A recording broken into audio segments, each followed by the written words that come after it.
The film begins with Peter Weyland addressing his creation, the android David. Weyland alludes to himself as David's dad and desires to involve David in searching out the solutions to humankind's creation. David questions Weyland with respect to his mortality and how David will live on lengthy after Weyland bites the dust. Weyland answers by making David serve him tea. In the year 2104, a pilgrim transport, the Contract, is traveling to its objective, an uninhabited planet called Origi 6. It has included a 15-man team with roughly 2,000 settlers installed.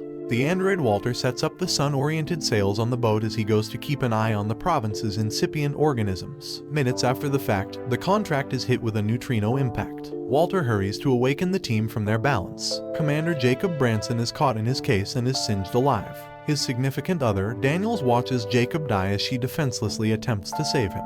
The remainder of the team is taken out securely. Daniels laments for her significant other. She watches a video of him scaling a mountain, with him telling her he wishes she were there. Christopher Oram takes on the situation as the boat's commander. The team gives Jacob a farewell and discharges his body into space. The team keeps an eye on the boat's harm. Walter then, at that point, gets a transmission having all the earmarks of being sent from another human. The remainder of the group pays attention to the transmission too.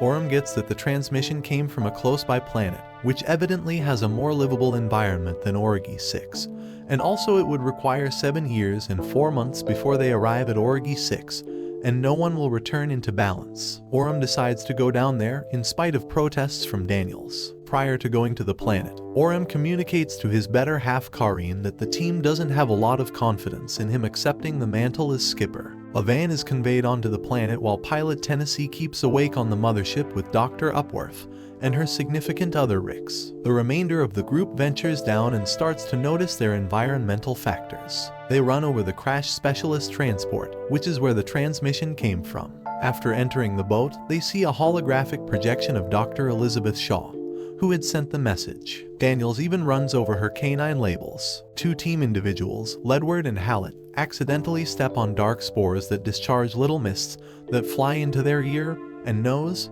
separately. The 2 men begin to feel debilitated and frail. Karine guides Ledward back to the van for clinical consideration as he vomits blood on her. Karine and Tennessee's significant other Forrest keep an eye on Ledward, who begins brutally writhing. Forrest quarantines Ledward with Karine still inside the room. Ledward hacks up more blood and afterward has something begin to crush out of his spirit. A little neomorph rises up out of Ledward's back, holding nothing back out as he bites the dust. The animal jumps on Karine and hammers her to death. Forrest returns and attempts to take shots at the neomorph, missing each shot. At the point when Tennessee learns she is in harm's way, he endeavors to bring the boat down to the surface to save her, yet Upworth works him out of it. She winds up hitting a tank, making the van detonate, committing suicide in the process as the neomorph get away. Tennessee and Oram before long learn of the passings of their spouses. In the interim, Hallett begins to deteriorate. Another neomorph arises, this break of Hallett's mouth. The animal goes after a security part, Anchor, by ripping off his lower jaw and throat. Hallett's better half, Sergeant Lope, grieves him. The other neomorph assaults. Walter safeguards Daniels from it and loses his hand to the animal's destructive corrosive blood. The group in the end shoots it dead. A shrouded man appears and fires a flare, driving the other neomorph away into the obscurity. It is David. He drives the team away. David lets the group know that he and Elizabeth descended upon the city of specialists. However, their boat delivered a dangerous bioweapon that killed the whole designer populace, and Elizabeth passed on when the boat crashed. Walter bonds with David over their common creation and interest in the ways of their makers. David shows Walter a woodwind and shows him how to play it. Another security part, Rosenthal, steps away to clear herself off. She then, at that point, encounters the now developed neomorph, who rips her head off and begins eating up the remainder of her. David runs over the neomorph and approaches it delicately, just for it to be shot dead by Oram minutes after the fact, regrettably. Oram requests to understand what on God's green earth is continuing and what David is doing. David makes sense of that he involved a dark fluid from the planet as a trial in making new lifeforms. He saw that the animals utilized meat has and killed them upon their introduction to the world. David carries Oram to a chamber loaded up with xenomorph eggs, which are all sitting tight for mother. He guarantees Oram it's protected. Oram investigates the egg as it opens up, and a facehugger jumps out and folds itself over Oram's head and neck. Before long, an animal blasts out of Oram's chest, killing him. It seems to have full-grown appendages and mirrors David as he makes explicit developments. Walter finds David as he is viewing the vestiges of the city. David quotes Ozymandias. Through a flashback, it is shown that David dropped upon the designer city and released the dark spores upon them, killing every one of the specialists. David lets Walter know that mankind is a withering animal varieties, which is the reason they are attempting to save themselves through colonization. David tenderly kisses Walter prior to tearing something out of him and crippling him. Simultaneously, Daniels finds the carcass of Elizabeth, who seems to have had something burst out of her chest too. Lope and group part Cole get tracked down by the animals. Lope is gone after by a facehugger and is scorched by the corrosive, however the facehugger is killed by Cole.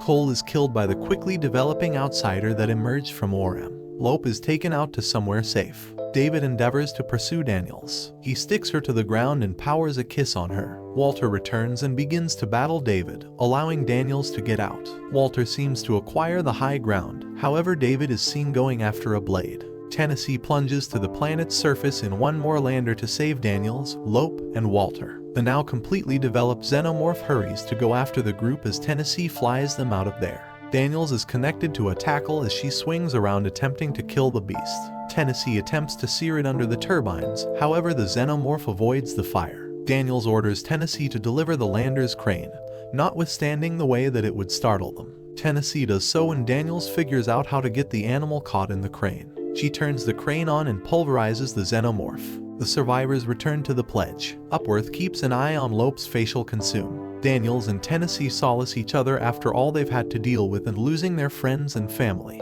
Daniels additionally watches out for Walter, however she detects that something about him seems not quite right. The unidentified living thing is identified on the boat. Daniels and Tennessee race to the drug straight and find Lope dead with something having burst out of his chest. The two distinguish the animal's whereabouts. It stalks Upworth and Ricks as they have shower sex. The xenomorph utilizes its second mouth to go through Rick's head prior to killing him and Upworth. Daniels draws the animal into the vehicle straight. Walter opens the trapdoor as Daniels attempts to get the xenomorph to drop out. A huge vehicle begins moving toward Daniels. She figures out how to avoid the way as the vehicle pierces the xenomorph and exits the boat down to the planet. Daniels and Tennessee return to their unique mission plan as they return to hypersleep. Daniels makes it lights out time for Tennessee and is ready to have Walter do likewise for her. Before she dozes, she inquires as to whether she'll assist him with building a lodge by the lake, referring to something she told him before. He doesn't promptly answer, and Daniels rapidly acknowledges it is obviously David. She shouts and attempts to break out, yet David makes it lights out time for her. He heads toward the fridge of undeveloped organisms and disgorges 2 outsider incipient organisms to store with the others. David then records one final transmission prior to taking off on his own main goal. Subscribe for more videos like this, turn on notification and leave a like to help the channel out. Thank you for watching. See you in the next one.